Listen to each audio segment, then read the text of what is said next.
tous et bienvenue sur ma chaîne La Bibliothèque d'Emilia. Aujourd'hui on se retrouve pour vous faire une vidéo sur mes recommandations de lecture qui pour moi sont assez printanières, qui vont assez bien avec la saison du moment, voilà. Je vous ai préparé 10 livres qui pour moi s'inscrivent énormément dans le printemps, que j'ai beaucoup aimé et il est temps de vous les présenter. On va commencer par un livre de littérature japonaise que j'ai énormément aimé. Il s'agit de Un jeudi saveur chocolat de Michiko Aoyama qui va se passer dans un petit café à Tokyo et qui va se composer de 12 nouvelles où en fait chaque personnage principal va devenir le personnage secondaire d'une autre histoire, et pour refaire en fait une boucle tout simplement. C'est très fleuri, c'est très beau, c'est très japonais, la plume en général des auteurs japonais est très douce, très onirique, très fleurie, voilà. Et ça c'est parfait pour moi au printemps, c'est vraiment les lectures asiatiques, c'est vraiment ce que je priorise au printemps parce que je trouve que c'est ce qui est le plus à la fois... C'est pas hivernal, c'est pas cocon, mais c'est doux, c'est... Voilà, on a envie d'être là-bas avec les cerisiers, avec les fleurs, voilà, c'est vraiment... Je pense quelque chose de très particulier. Et si jamais vous avez déjà lu de la littérature asiatique, je pense que vous voyez de quoi je parle, mais pour moi ça c'est un livre parfait pour le printemps. Ensuite une petite fantaisie qui pour moi... printanière à souhait. Il s'agit de Steam Sailor, le tome 1 de E.S. Green. Donc c'est l'héliotrope, c'est le premier tome. J'ai mis dans ma pile à lire du printemps le deuxième tome pour une bonne raison, c'est que c'est une histoire qui va se passer dans les airs. Voilà, dans l'air, dans les nuages, dans... Voilà, pour moi ça c'est très printanier. En fait on va suivre une jeune fille qui va rejoindre un équipage de pirates de l'air, mais un équipage de gentils pirates, hein, attention.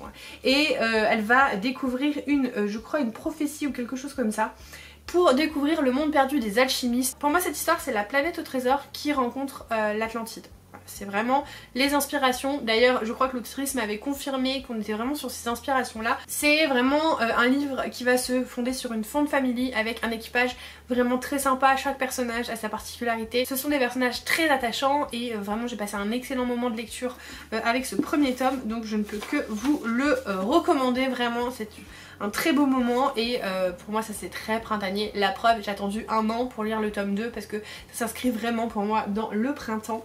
Et dans la même veine, puisque j'ai mis le tome 2 dans ma pile à lire du printemps, Tiziri, le tome 1, le choix d'Astar d'Alexiane de Lys, où on va suivre Blanche qui est une personne qui est albinos et qui vit dans un petit village où en fait les anciens, pour protéger le village qui est sous un dôme protecteur de verdure et tout, normalement le reste c'est censé être hyper dangereux et attaqué par l'apocalypse et compagnie, enfin bon bref voilà, c'est pas très sympa d'y aller.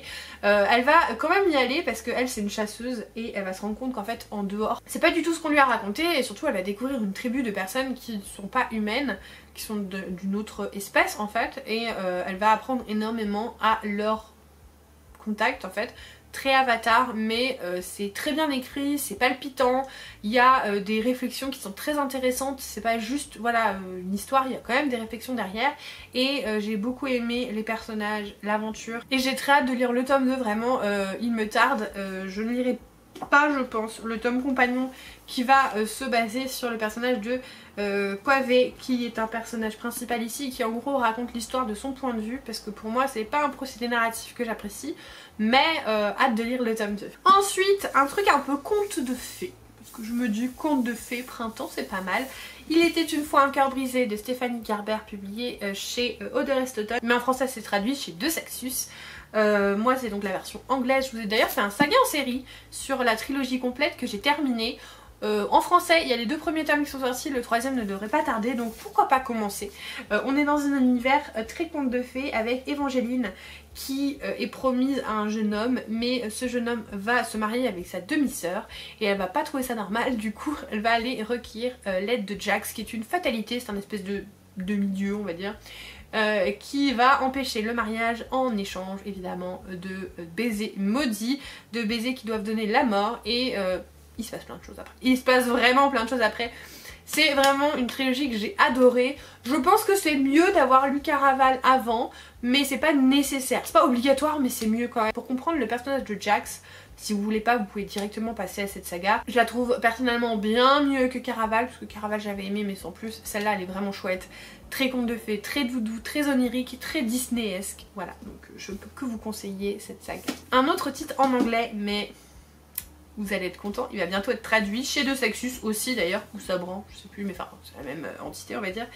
Divine Rivals de Rebecca Ross, qui est traduit sur Divine Rivalité je crois. Qui est une histoire très onirique que j'aime beaucoup, qui aurait pu aller dans l'hiver, mais je me suis dit printemps ça passe aussi.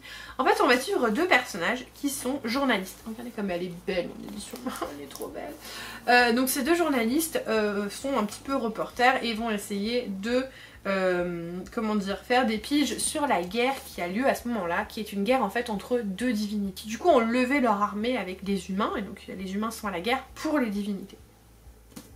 Et il y a énormément de mythologie là-dedans que j'aime beaucoup. Et en gros, les deux vont partir un petit peu pour documenter ça.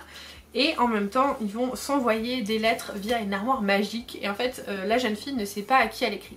Elle envoie des lettres comme ça et un jour quelqu'un lui répond. Alors lui il sait, mais elle sait pas. C'est beau, c'est doux, c'est très poétique, c'est extrêmement bien écrit. La romance est adorable, les mots utilisés vraiment c'est magnifique, c'est une très belle histoire, je ne peux que vous la conseiller. Il y a au moins un tome 2 parce que je l'ai commandé, mais je sais plus si c'est une duologie ou une trilogie, mais bon, bref, lisez cette saga. Qui dit printemps dit fantaisie asiatique. Vous le savez, et je vous en ai parlé maintes fois. Déjà le printemps pour moi c'est fantaisie asiatique, mais surtout s'il ne devait rester qu'une saga de fantaisie asiatique, ce serait c'est Plaisir Violent évidemment. Alors moi j'ai toute la saga en VO, mais j'avais acheté cette version VF parce que j'adorais la tranche. Je pense que je vais la revendre parce que c'est pas... Elle est belle, elle est très belle hein, mais c'est pas raisonnable en fait. Surtout que j'ai pas acheté la suite en VF parce que je me suis dit quand même pas acheter la saga en VF et en VO en même temps. Donc je pense que je vais revendre cet exemplaire, même s'il est très beau, bah voilà, c'est comme ça. Ça, en fait, c'est l'histoire de Roméo et Juliette, qui sont dans le Shanghai des années 20 sous fond de guerre de gang, de communisme, de nationalisme, et évidemment avec un aspect surnaturel qui va arriver, mais je vous en dirai pas plus parce que je pense que c'est intéressant de le découvrir par soi-même. C'est une saga que j'adore, c'est une de mes sagas chouchou, qui est rythmée, qui va vous prendre en haleine et qui va vous faire passer par une myriade d'émotions. Le conte de Roméo et Juliette termine mal, donc vous vous doutez que vous allez pleurer. Voilà, mais l'histoire est si belle. L'histoire est si belle, je vous jure, j'adore tellement cette saga que je traîne le dernier, qui n'est pas encore traduit chez De Sexus. Le dernier, je le traîne parce que je veux pas dire au revoir à l'univers, au personnage, ça me fait trop mal au cœur. J'ai pas envie. Bref, lisez cette saga. Je disais, pour moi le printemps c'est la fantaisie asiatique, mais il y a aussi autre chose qui pour moi est très printanier, c'est la période de la Régence en Angleterre. Je ne sais pas pourquoi. Le comté Ombrelle et compagnie. Alors je sais que normalement les saisons des débutantes c'est plutôt en été, mais pour moi ça fait très printemps, fin de printemps, début été. Donc je le mets quand même. Je ne peux que vous conseiller les deux titres qui sont sortis de cette autrice chez Calman Levy, mais ça c'est le dernier donc je vais vous le présenter. Scandale à bas de Sophie Irwin chez Calman Levy, donc c'est une saga de romance historique qui se lisent indépendamment, non, les personnages ne reviennent pas d'une histoire à l'autre, et qui empruntent beaucoup à Jane Austen. Le premier c'était sur Orgueil et Préjugés, enfin inspiration Orgueil et Préjugés on va dire, et celui-ci c'est inspiration Persuasion. Donc dans celui-ci on va suivre Eliza Somerset, qui est une jeune fille qui vient d'être veuve et qui en gros va devoir faire face à sa belle famille, puisque dans le testament il est indiqué qu'évidemment sa succession va à son héritier masculin, donc qui est son neveu, mais que sa femme peut garder une certaine propriété plus une certaine somme d'argent tous les ans si jamais elle fait preuve de moralité, et que voilà, mais qu'elle y a droit et que c'est à la discrétion du neveu au niveau de la clause de moralité. Ce qu'il faut savoir c'est qu'avant d'épouser ce fameux monsieur, Eliza et le neveu ils étaient amoureux, et oui, mais sauf qu'en fait bah elle s'est mariée avec son oncle Voilà, c'est aussi les conditions de l'époque, hein. Attention, je ne la critique. Elle a fait ce qu'on lui a dit de faire à ce moment-là. Et du coup, bah ça la saoule un petit peu, parce que toute sa belle famille est contre elle. Tout le monde est là genre, quoi, elle a de l'argent, elle a une propriété, c'est pas normal, blablabla. Et du coup, sa mère s'en mêle elle aussi, parce qu'elle souhaiterait que du coup, elle lègue sa partie à son neveu, à elle-même, en gros, voilà, succession, pour pas que ça revienne dans l'autre famille.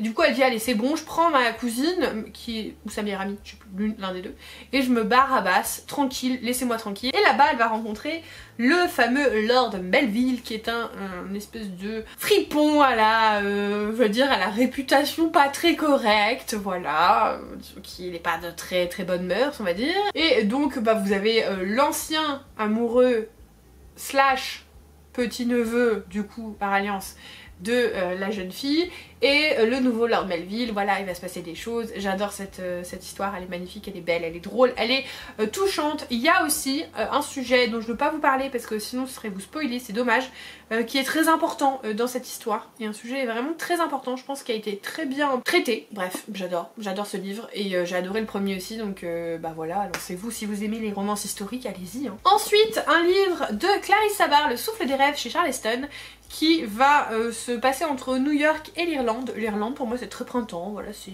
les trèfles à quatre feuilles, c'est la Saint-Patrick, voilà. Puis même ça, pour moi ça fait très printanier.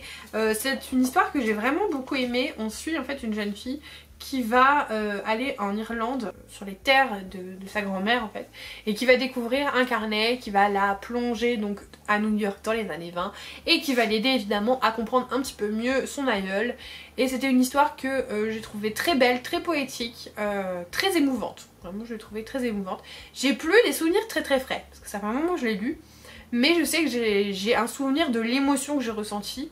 Et j'ai ressenti de l'émotion, j'ai pleuré il me semble, ou j'ai eu les larmes aux yeux, quelque chose comme ça.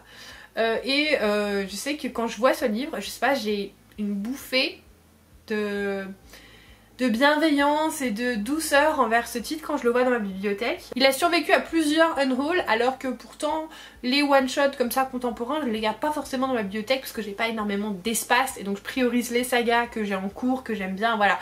Les one-shots contemporains d'autant plus c'est rare qu'ils restent dans ma bibliothèque et celui-là il est toujours là. C'est peut-être un signe. Ensuite, on revient sur la Régence avec Un miroir, Chronique défaillée. Le tome 1 d'Olivia Atwater, c'est publié chez Albin Michel dans la collection Wiz, donc jeunesse. C'est une histoire qui va mêler à la fois la Régence anglaise, voilà, les romances historiques et aussi les failles. Le meilleur des deux mondes, ce livre n'a absolument pas été montré sur la toile ou très très peu et je trouve que c'est vraiment dommage parce qu'il a énormément de potentiel, il est vraiment chouette. On va suivre Théodora qui est une jeune fille. Pendant sa jeunesse s'est fait voler la moitié de son âme par un faille. Depuis elle ne ressent rien, elle n'a pas d'émotion, voilà, elle ne ressent ni la peine ni machin.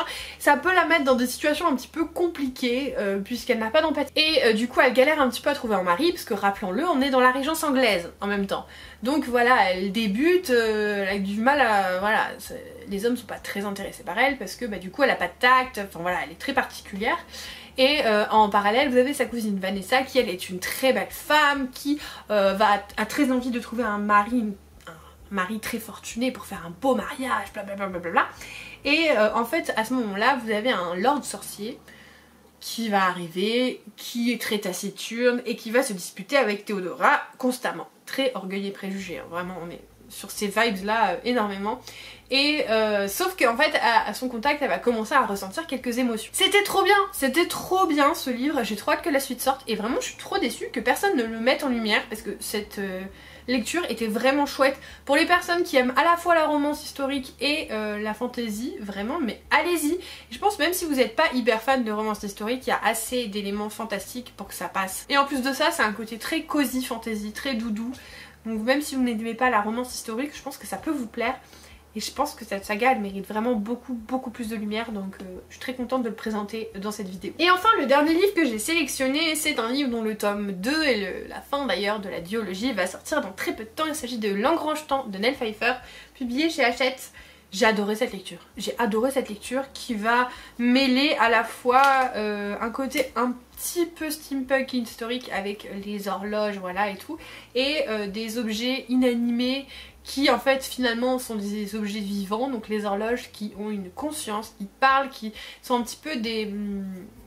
Vous savez, un petit peu comme dans les Disney, quand vous avez le sidekick animal ou autre, genre Abu, Olaf et compagnie, et bah là, vous avez vraiment cette ambiance-là. Et en plus, il y a vraiment des inspirations très très fortes du château ambulant, avec notamment Calcifer. Je sais pas si vous connaissez Calcifer du château ambulant, mais il est adorable.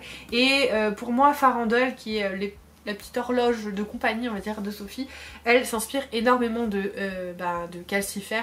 Il y a un côté évidemment retour dans le passé, rouage du temps qui me passionne parce que moi j'adore ces thématiques et vraiment j'ai eu un coup de cœur. Ce livre est trop chouette, il se lit très très vite, alors il n'est pas parfait mais en fait il fait énormément le taf. Il fait le taf, je me suis éclatée, j'ai adoré le lire et la suite arrive très bientôt. Donc j'ai hâte vraiment de me jeter dessus, de le lire, de terminer cette duologie parce que vraiment j'ai passé un excellent moment. Et je me suis dit que ça pouvait passer, très printanier, voilà, ça passe bien, la couverture, le temps et tout. J'aime bien, voilà, ça me fait penser au printemps. Et voilà, j'ai terminé cette vidéo recommandation. N'hésitez pas à me faire vos propres recommandations en commentaire de lecture qui pour vous sentent le printemps à plein nez. Et voilà, évidemment, je vous remercie d'être arrivé au bout de cette vidéo. Si vous êtes toujours là, mettez un petit emoji fleur. Je pense que ça va être un emoji qui va revenir très souvent dans les prochaines vidéos parce que printemps, voilà... c'est les fleurs. Je vous remercie évidemment de votre soutien vidéo après vidéo, vraiment un grand merci. Si jamais vous n'êtes toujours pas abonné à la chaîne, n'hésitez pas à mettre un petit pouce en l'air, un commentaire et vous abonner si c'est toujours pas fait. Et évidemment, comme d'habitude, en attendant la prochaine vidéo, je vous souhaite de merveilleuses lectures et je vous fais des bisous.